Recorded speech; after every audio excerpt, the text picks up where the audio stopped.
Hello friends, how are you? I hope guys you are good. और आज की इस वीडियो में हम ईवीएस की प्रैक्टिस 4 पार्ट करेंगे, यानी चौथा हमारा पार्ट है और यूनिट सेकंड है ये रीट 2021 लेवल फर्स्ट वालों के लिए। तो रीट 2021 के लिए लक्ष्य की जो प्रैक्टिस हमने आपके लिए चलाई है उसकी चौथी वीडियो है ये और यूनिट सेकंड चल रहा है। और इस वीडियो के साथ में ही सेकंड यूनिट आपका ख़त्म हो जाएगा, सोशल एविल्स यानी सामाजिक बुराइयाँ। सामाजिक बुराइयाँ जो टॉपिक था उसमें दहेज प्रथा, बाल श्रम और धूम्रपान, नशाखोरी, दुर्व्यसन, जो भी जितने भी आपके 3-4 अलग अलग टॉपिक्स थे इस यूनिट के अंदर, उन सभी की प्रैक्टिस हमने की है और बाकी के बचे हुए क्वेश्चंस को इस वीडियो में हम बिल्कुल फिनिश कर देंगे। तो ये आपके लिए बहुत महत्वपूर्ण सीरीज है, फिल्टर क्वेश्चंस का कलेक्शन मैं आपके लिए लेकर आई हूँ और सबसे ज़्यादा बेस्ट बुक है ये आपके लिए। तो इसकी प्रैक्टिस आपकी डिमांड पर ही कराई जा रही है, तो इसको ज़्यादा से ज़्यादा सपोर्ट कीजिएगा। इसके अलावा रीट के अदर भी ये यूपी टेट या कोई भी स्टेट का आप टेट देने जा रहे हैं, कोई भी स्टेट का एस टेट आप दे रहे हैं, सभी में ये आपके लिए हेल्पफुल रहेगी। बेसिक क्वेश्चन हैं और कॉमन सी चीज़ें हैं, तो आप सबको ये पता रहनी चाहिए। तो क्वेश्चन दिया है यहाँ पर, हम स्टार्ट करते हैं अपनी इस वीडियो को। और क्वेश्चन दिया है फर्स्ट आपके सामने, शारदा एक्ट के तहत प्रारंभ में बालिकाओं की विवाह योग्य न्यूनतम आयु रखी गई थी। जब शुरुआत में शारदा एक्ट बना था, ठीक है, जब शारदा एक्ट बना था तब शुरुआत में शारदा एक्ट में बालिकाओं की विवाह के योग्य की आयु कितनी रखी गई थी, ये आपको बताना है। अति महत्वपूर्ण क्वेश्चन, आंसर कीजिए इसका क्या होगा। इस क्वेश्चन का आंसर क्या होगा, सभी कमेंट करके इसका आंसर बताएंगे। क्या है इसका आंसर, सभी लोग कमेंट कीजिए। इसका करेक्ट आंसर क्या है?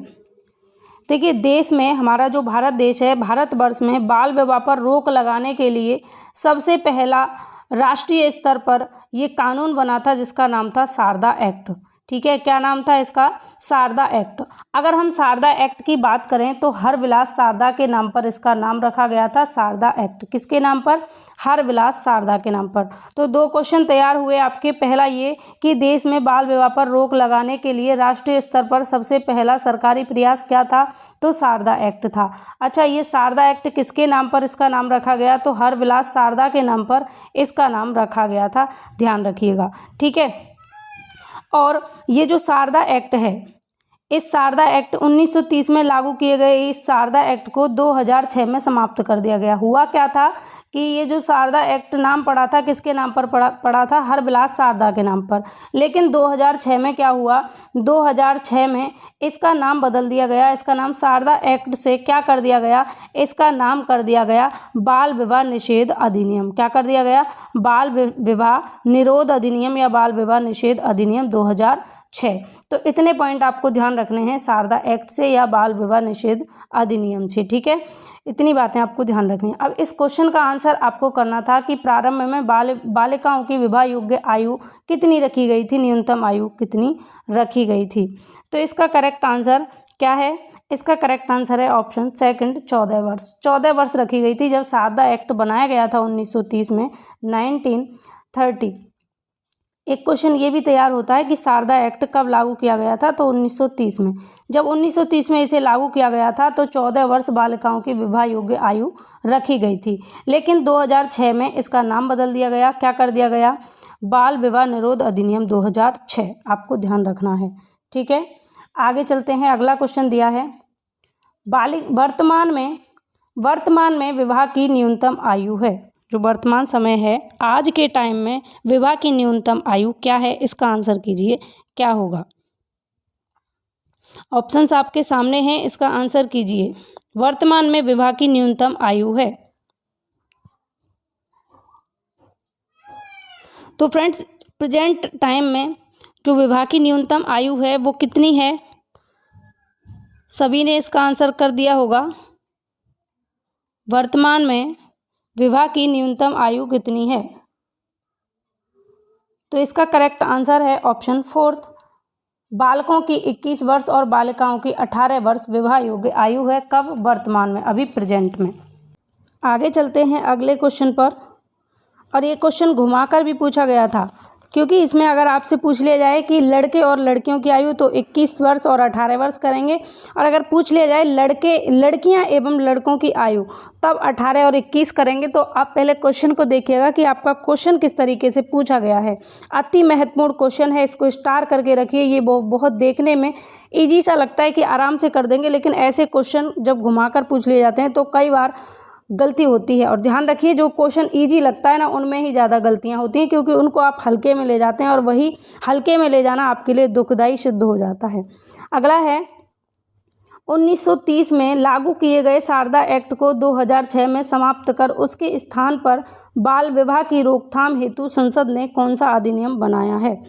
इसका आंसर कीजिए कि 1930 में जो शारदा एक्ट लागू हुआ था, जो अभी मैं आपको बता रही थी कि शारदा एक्ट कब लागू हुआ था, 1930 में लागू हुआ था, लेकिन इसको शारदा एक्ट को 2006 में समाप्त कर दिया गया और इसके स्थान पर बाल विवाह की रोकथाम हेतु संसद ने कौन सा अधिनियम बनाया।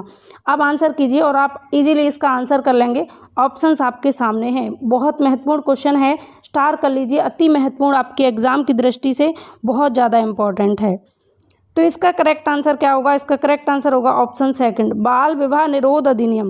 बाल विवाह निरोध अधिनियम 2006 लागू किया गया था, शारदा एक्ट 1930 को खत्म करके। कब किया गया था? 2006 में किया गया था, इसीलिए इसका नाम रखा गया बाल विवाह निरोध अधिनियम 2006। आगे चलते हैं। क्वेश्चन दिया है आपके सामने है, 2006 में बनाए गए नए बाल विवाह निरोध अधिनियम के तहत किस आयु से कम की बालिका की शादी करने को दंडनीय अपराध घोषित किया गया। यानी जो छोटी उम्र में, कम उम्र में शादियां कर दी जाती थी पहले, तो उसको रोकने के लिए 2006 में बाल विवाह निरोध अधिनियम लागू किया गया। अच्छा, 2006 में जो बाल विवाह निरोध अधिनियम लागू किया गया था, तो इसमें कितने वर्ष की कम उम्र की आयु की अगर शादी कर दी जाएगी किसी बच्ची की तो दंडनीय अपराध होगा, ये आपको बताना है। इसका आंसर कीजिए क्या होगा। तो गाइज आप सभी को पता है कि 18 वर्ष से कम उम्र की अगर लड़की है और अगर आप उसकी शादी कर रहे हैं तो ये दंडनीय अपराध होगा। ठीक है, तो फर्स्ट ऑप्शन जितने भी लोगों ने इसका आंसर किया है, पहले ऑप्शन के साथ में जितने भी लोग गए हैं उन सभी का करेक्ट है। ठीक है, आगे चलते हैं। नेक्स्ट है, बाल विवाह निरोध अधिनियम के तहत बाल विवाह के लिए दोषी व्यक्तियों के लिए कितनी सज़ा का प्रावधान है। जब कोई भी व्यक्ति किसी बच्ची का यानी बचपन में शादी करेगा, बाल विवाह करेगा, तो ऐसे दोषी व्यक्ति के लिए कितनी उम्र का, कितने साल का सज़ा का प्रावधान है, कितने रुपए का सज़ा का प्रावधान है, दोनों चीज़ आपको बतानी है। तो इसका आंसर कीजिए क्या होगा। तो देखिए यहाँ ऑप्शन दिया 1 लाख रुपए तक का जुर्माना और 2 वर्ष की सज़ा। ठीक है, 1 लाख का जुर्माना और 2 वर्ष की सज़ा। तो ये दोनों ही ऑप्शन करेक्ट हैं, पहला और दूसरा दोनों सही हैं।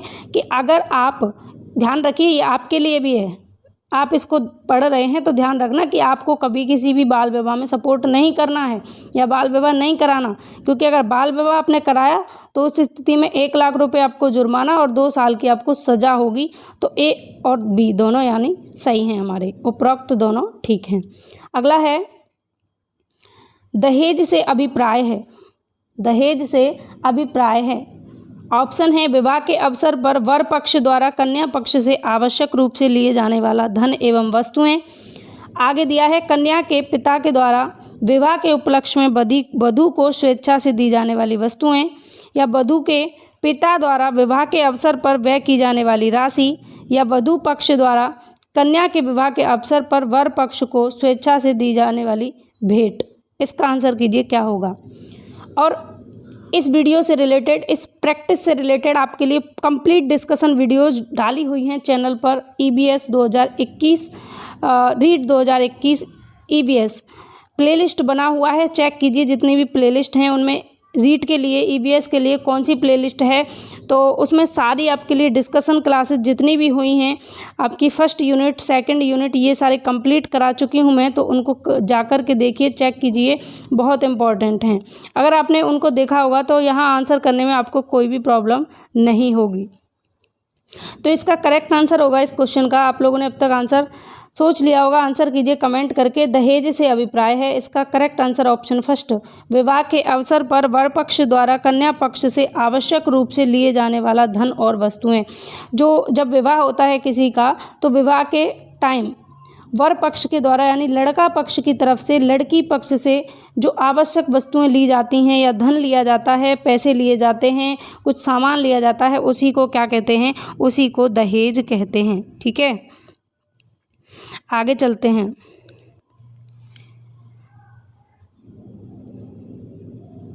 दहेज प्रथा पर प्रतिबंध लगाने हेतु देश में दहेज निरोधक अधिनियम कब लागू किया गया? तो दहेज निरोध अधिनियम, इसको बताना है कि ये कब लागू किया गया था अपने देश में। ऑप्शन आपके सामने, आंसर कीजिए। तो करेक्ट आंसर है इसका 20 मई 1961। 20 मई 1961 को भारत देश में दहेज प्रथा पर प्रतिबंध लगाने के लिए, दहेज प्रथा को रोकने के लिए 20 मई 1961 में दहेज निरोध अधिनियम लागू किया गया था। लेकिन कितने भी दहेज निरोध अधिनियम लागू कर दिए जाएं, इस देश में दहेज प्रथा को कभी ख़त्म नहीं किया जा सकता। दहेज आज भी लिया जाता है, दिया जाता है, और लोग खुशी खुशी लेते देते भी हैं। और उन खुशी खुशी देने वालों के चक्कर में जो बहुत ज़्यादा गरीब परिवार होता है, कई बार उनको अपनी बहुत सारी चीज़ों को त्याग करके और अपनी कन्या के, अपनी बेटी के विवाह में लगाया जाता है। तो ये एक बहुत बड़ी प्रथा है, दहेज प्रथा। ये गंदी प्रथा है। इसको ख़त्म करने के लिए सबसे ज़्यादा ज़रूरी है कि ज़्यादा से ज़्यादा शिक्षा का प्रसार हो। जितना हमारा समाज एजुकेटेड होगा, उतना ही इन कुरीतियों का, इन रूढ़िवादी जो प्रथाएं हैं, इनका अंत तभी संभव है जब हमारा समाज पढ़ा लिखा होगा, शिक्षित होगा। तो शिक्षा का प्रसार बहुत ज़रूरी है, बेहद ज़रूरी है। इसीलिए इस शिक्षा के प्रसार को आगे बढ़ाने के लिए बिल्कुल निःशुल्क आपके लिए जो भी क्लासेज हैं, बिल्कुल निःशुल्क प्रोवाइड की जा रही हैं।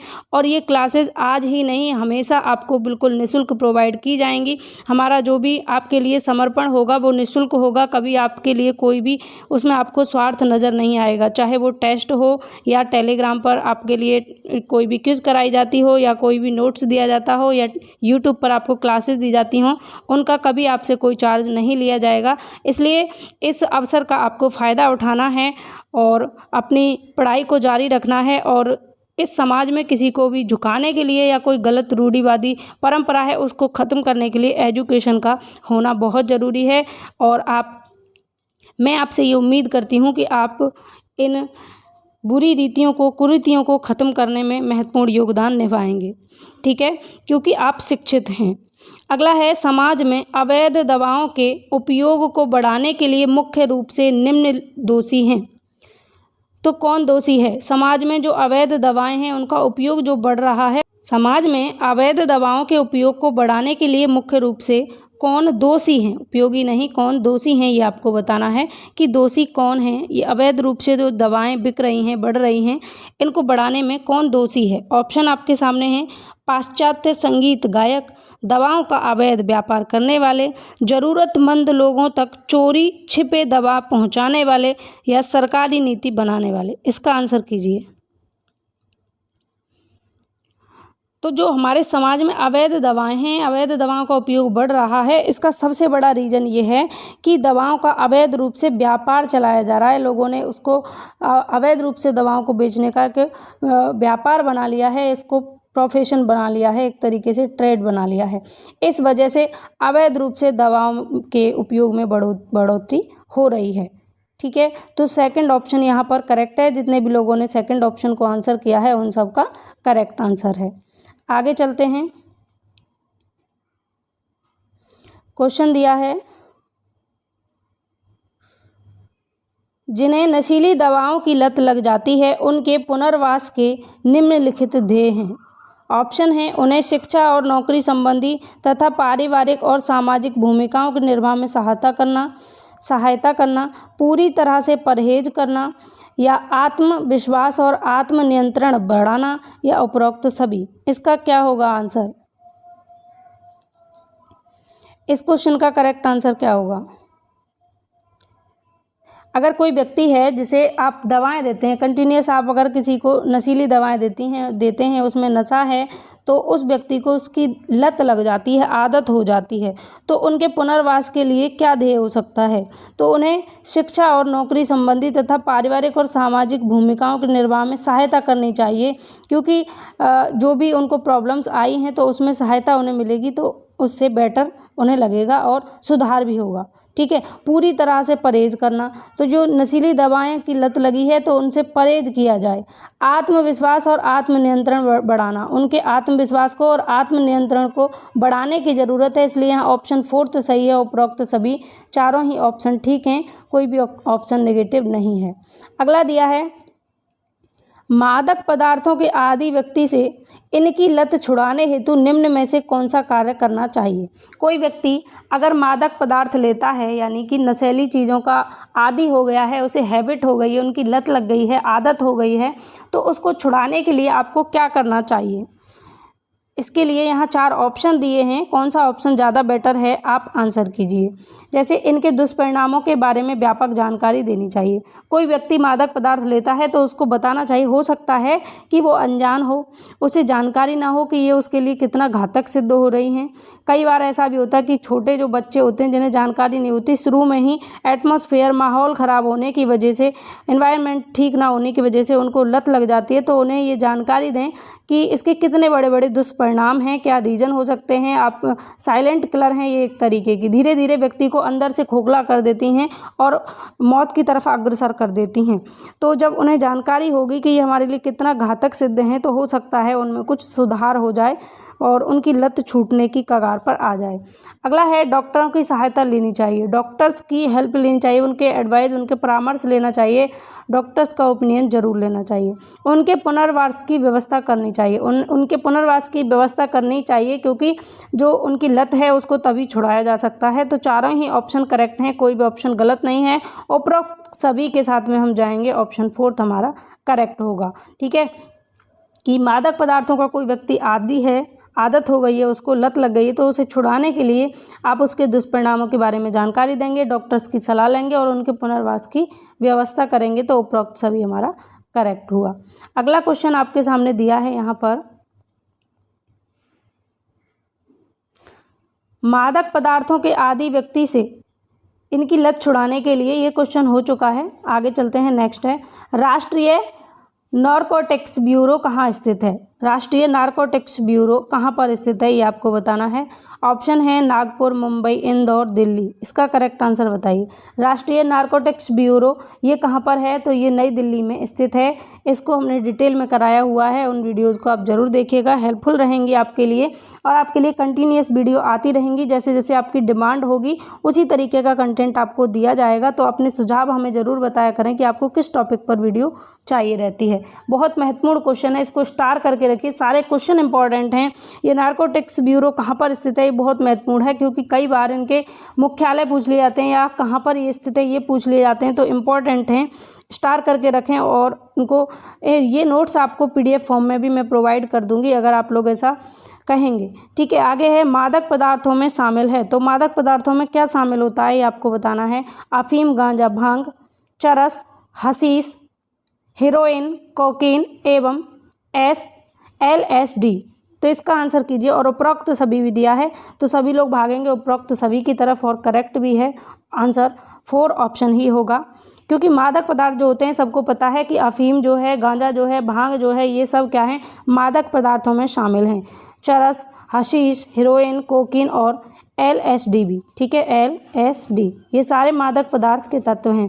इसके अलावा दूसरी बात मैं आपको बता दूं कि ये सारी चीज़ें जो हैं, आप इनका अगर सेवन करते हैं तो आप कानूनी तौर पर भी क्या होता है कि दोषी करार रखा जाता है आपको, या इन चीज़ों का व्यापार करते हैं। अभी हमारे यहाँ पर एक व्यक्ति है जिसने कि गांजे की उसकी खुद की गाड़ी थी, और उस गाड़ी में गांजे को भर कर के वो ले जा रहा था और उस पर छापा पड़ गया। तो अब वो फ़िलहाल इस वक्त उसकी गाड़ी गवर्नमेंट के अंडर में है, पुलिस के अंडर में है, और उसको जेल में अभी बंद किया हुआ है। तो ये व्यापार भी गंदा है और इनका सेवन करना भी गंदा है। तो जितना हो आप इन चीज़ों से बचे रहें, दूर रहें। नेक्स्ट है, उद्दीपक में कौन से मादक पदार्थ शामिल होते हैं? जो स्टिमुलस होता है उसमें कौन से मादक पदार्थ शामिल होते हैं? कुछ ऑप्शंस हैं, एम्फोटेमाइन, कोकीन, क्रैक, उक्त सभी, इसका आंसर कीजिए क्या होगा। इस क्वेश्चन का आंसर कीजिए क्या होगा। उद्दीपक में कौन से मादक पदार्थ शामिल होते हैं, इसका करेक्ट आंसर क्या होगा। इस क्वेश्चन का आंसर कीजिए। तो इसका करेक्ट आंसर ऑप्शन 4 उपरोक्त सभी। उद्दीपक जो है इसमें एम्फोटेमाइन, कोकीन और क्रैक तीनों ही मादक पदार्थ शामिल होते हैं। तो उपरोक्त सभी यहाँ पर करेक्ट होगा। और जिन लोगों ने 4th ऑप्शन को आंसर किया है सभी का सही है। और यहाँ आपकी बल्ले बल्ले हो रही है, सारे उपरोक्त सभी आपके सही होते जा रहे हैं। तो जो लोग तुक्का लगा रहे हैं उनका भी सही होगा।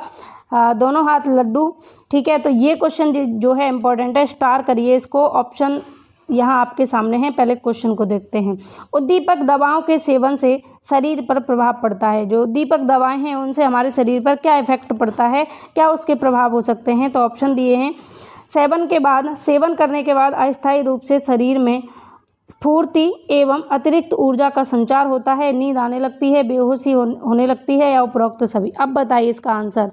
अब आप फंसेंगे यहाँ इस क्वेश्चन में, अब इसमें आप फंसेंगे। उद्दीपक दवाओं के सेवन करने से क्या प्रभाव पड़ता है आपके शरीर में, उपरोक्त सभी यहाँ पर गलत हो जाएगा, ध्यान रखिएगा। इसका करेक्ट आंसर है ऑप्शन फर्स्ट। जब इनका आप सेवन कर लेते हैं, जो उद्दीपक दवाएं हैं इनका सेवन कर लेते हैं, तो उसके बाद में क्या होता है, अस्थायी रूप से आपके शरीर में फुर्ती आ जाती है और अतिरिक्त ऊर्जा का संचार होता है। जैसे कई लोग रिवाइटल लेते हैं, आपने सुना होगा कि रिवाइटल लेने के बाद में थकान दूर हो जाती है। तो इसी तरीके की उद्दीपक जो दवाएं होती हैं उनका सेवन करने से आपके अंदर जो स्थायी नहीं होती ये फुर्ती जो है, अस्थायी रूप से फुर्ती आएगी और आपके अंदर बहुत सारी एक्स्ट्रा एनर्जी भी आ जाएगी। तो फर्स्ट ऑप्शन यहाँ पर करेक्ट है। आगे चलते हैं, क्वेश्चन है अगला। अवसाधक होते हैं, अवसाधक क्या होते हैं। ऑप्शन है शरीर में अत्यधिक ऊर्जा का संचार करने वाली दवाएं, मस्तिष्क की क्रियाओं को, मस्तिष्क की जो क्रियाशीलता है उसको कम करने वाली दवाएं हैं, या ये वे दवाएं हैं जो मन में भ्रांति उत्पन्न कर देती हैं, या उपरोक्त सभी। इसका आंसर कीजिए क्या होगा इस क्वेश्चन का करेक्ट आंसर। इसका करेक्ट आंसर क्या होगा, जल्दी से आंसर कीजिए। तो अवसाधक जो होते हैं इसके लिए क्या होगा करेक्ट आंसर, ऑप्शन सेकंड यहाँ सही है। मस्तिष्क की क्रियाशीलता को कम करने वाली दवाएं होती हैं जो अवसाधक होते हैं। जो हमारे माइंड है, ब्रेन जो है, इसकी जो एक्टिविटीज़ करने की जो क्षमता है उसको कम करने वाली दवाएं होती हैं, डिप्रेजेंट कर देती हैं, माइंड को डिप्रेशन में करने वाली ये दवाएँ होती हैं। आगे चलते हैं, आगे दिया है क्वेश्चन, जूम कर लेते हैं इसको।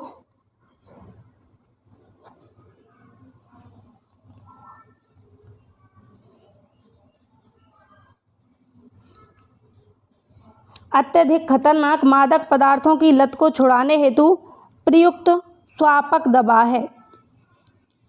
जब ज़्यादा खतरनाक दवाओं के सेवन करने की आपको लत लग जाती है तो उसको छुड़ाने के लिए कौन सी दवा काम करती है। ऑप्शन है मीथेडीन, पैथिडीन, उक्त दोनों, या LSD।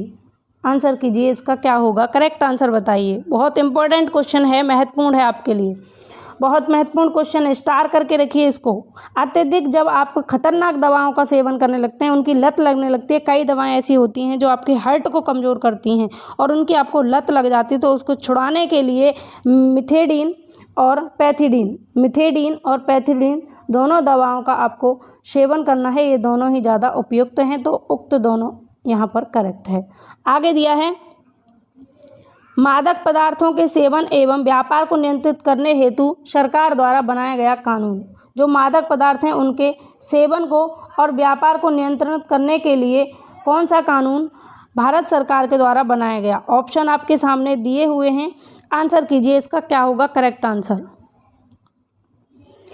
तो फ्रेंड्स इसका करेक्ट आंसर होगा ऑप्शन फर्स्ट। करेक्ट आंसर क्या है, ऑप्शन फर्स्ट है the prevention in narcotics and psychotropic substances act 1988।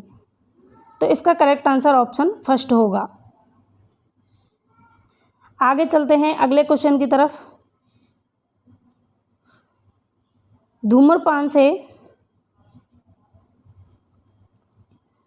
धूम्रपान से हानि है। धूम्रपान से क्या हानि है? घातक बीमारियां होती हैं, या पर्यावरण प्रदूषण होता है, या आर्थिक हानि होती है, या उपरोक्त सभी। जब आप धूम्रपान करते हैं तो उससे क्या क्या नुकसान आपको होते हैं, हानियां क्या क्या होती हैं, क्या क्या इसके दुष्परिणाम हैं, क्या साइड इफ़ेक्ट हैं। तो देखिए, धूम्रपान जब आप करते हैं तो उससे घातक बीमारियां होती हैं आपको, पर्यावरण प्रदूषण भी होता है, आर्थिक हानि भी होती है। तो उपरोक्त सभी यहाँ पर करेक्ट है। आर्थिक हानि कैसे? जैसे मान लीजिए आप बीड़ी पीते हैं तो क्या बीड़ी खरीदने के लिए आपको पैसे खर्च नहीं करने पड़ते हैं। उसका धुआं निकलता है तो क्या उससे पर्यावरण प्रदूषण नहीं होता है। और उसमें क्या होता है, तंबाकू होता है, तो तंबाकू से कैंसर होता है या नहीं होता है। तो घातक बीमारियां भी होती हैं। तो तीनों ही ऑप्शन सही हैं। तो उपरोक्त सभी के साथ में हम जाएंगे। आगे दिया है, भारत में सार्वजनिक स्थलों पर धूम्रपान को निषेध करने हेतु पारित कानून है। लगता है जब सही होते हैं, लेकिन जब आप पढ़ के नहीं जाते, तुक्का लगाते, तो उससे कोई फायदा होता है नहीं। आगे है, देश के सार्वजनिक स्थलों पर धूम्रपान पर प्रतिबंध लगाने हेतु अधिनियम कब बनाया गया था या कब लागू किया गया था। हमारे देश में जो पब्लिक प्लेस है वहाँ पर आप धूम्रपान नहीं कर सकते। इसको रोकने के लिए अधिनियम कब लागू किया गया था?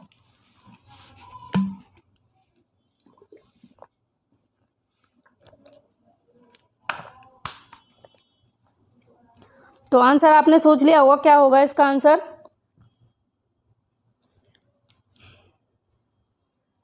करेक्ट आंसर होगा इस क्वेश्चन का, अपने देश में सार्वजनिक जो स्थल हैं उन पर धूम्रपान को रोकने के लिए 18 मई 2003 में कानून बनाया गया था, कानून लागू किया गया था। कब? 18 मई 2003 को लागू कोटपा अधिनियम के परिप्रेक्ष्य में केंद्र सरकार द्वारा सिगरेट व अन्य तंबाकू उत्पाद नियम 2004 लागू किए गए थे, जिसमें 2005 एवं 2008 में आवश्यक संशोधन भी किए गए थे।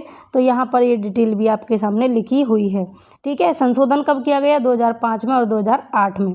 आगे दिया है क्वेश्चन, भारत में घरेलू हिंसा से महिलाओं की सुरक्षा अधिनियम कब लागू किया गया था। जो महिलाओं पर घर में हिंसा की जाती है उसको खत्म करने के लिए, उसके उन्मूलन के लिए कब कानून बनाया गया था, कब अधिनियम लागू किया गया था। ऑप्शंस आपके सामने हैं, इसका आंसर कीजिए क्या होगा।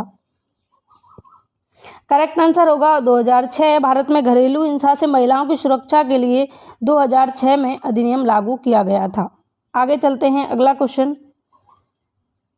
हमारे संविधान में किस मौलिक अधिकार में यह प्रावधान है कि 14 वर्ष से कम आयु के बालक बालिकाओं को किसी खान या किसी अन्य खतरनाक व्यवसाय में नियोजित नहीं किया जाएगा। इसका करेक्ट आंसर कीजिए क्या होगा। जो बच्चे होते हैं यानी बालक और बालिका, उनको किसी खान में, कोई खतरनाक जगह है ऐसी, या खतरनाक कोई व्यवसाय है, या कोई खान है, कल कारखाना है, उसमें बच्चों को काम नहीं करने देने का प्रावधान है। कब तक? कि 14 वर्ष से कम उम्र के बच्चे कोई भी कारखाने या खतरनाक किसी व्यवसाय में काम नहीं करेंगे, और अगर ऐसा करेंगे तो उसके लिए उचित दंड का प्रावधान है। ठीक है, उसको दोषी माना जाएगा। तो इस कानून को जब बनाया गया था तो ये किस अनुच्छेद के अनुसार बनाया गया था? हमारे देश के जो मौलिक अधिकार हैं उनमें इसको इंक्लूड किया गया, तो किस अनुच्छेद में किया गया? तो करेक्ट आंसर है ऑप्शन फर्स्ट, अनुच्छेद 24।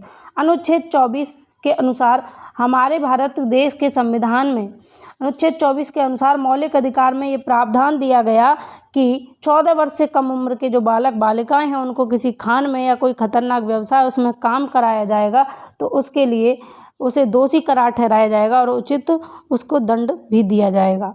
ठीक है, तो फ्रेंड्स ये थे आज की वीडियो के महत्वपूर्ण क्वेश्चंस। आज के सेशन में बस इतना ही। आपको कैसे लगे ये क्वेश्चंस ज़रूर कमेंट करके बताएं। चैनल पर आए हैं पहली बार तो सब्सक्राइब करके नोटिफिकेशन आइकन को ऑल पर क्लिक करके रखें, ताकि मैं वीडियो जो भी आपके लिए लेकर आऊँ वो आपको टाइम टू टाइम मिलती रहे। वीडियो को लाइक करना अगर क्वेश्चंस की क्वालिटी अच्छी लगी हो, क्वेश्चन पसंद आए हों, और बेल आइकन को ऑल पर क्लिक करके रखना। और आप हमें टेलीग्राम पर भी फॉलो कर सकते हैं। टेलीग्राम पर डेली आपके लिए टेस्ट कराया जाता है, जो भी यहाँ पर आपके लिए अपडेट किया जाता है उसी से रिलेटेड आपका टेस्ट भी होता है। आप हमें इंस्टा और फेसबुक पर भी फॉलो कर सकते हैं। तो इस वीडियो में बस इतना ही, मिलेंगे अगली वीडियो में, और ज़्यादा से ज़्यादा मित्रों को चैनल से जोड़ने का प्रयास कीजिए। बाय बाय, टेक केयर, आप अपना ख्याल रखें।